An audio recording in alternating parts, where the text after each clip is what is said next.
மல்லி அப்படிலாம் கேட்க மாட்டா.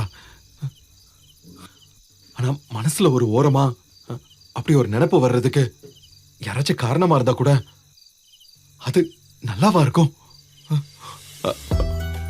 வேணா, இப்ப இத பத்தி மல்லிகிட்ட பேசினா சரி வராது. இப்ப வேணவே வேணாம், எதுவுமே சொல்ல வேணாம். இழந்த எல்லாத்தையும் மீட்டுட்டு திரும்ப பழைய நிலைமைக்கு பழைய விஜயா வந்ததுக்கு அப்புறமா தான் நான் மன்னிப்பு கேட்பேன். அப்போ மனசுல உள்ளதெல்லாம் சொன்னாதான் எல்லாமே சரியா இருக்கும். அதுதான் மல்லியை நான் உண்மையாவே வேல்யூ பண்றேன்னு அர்த்தமாவும் இருக்கும். இப்போதைக்கு நான் மனசளவுல மாறி இருந்தா கூட மல்லிய பொறுத்த அளவுல நான் எப்பவும் உள்ள விஜயாவே இருந்துட்டு போயிடுறேன்.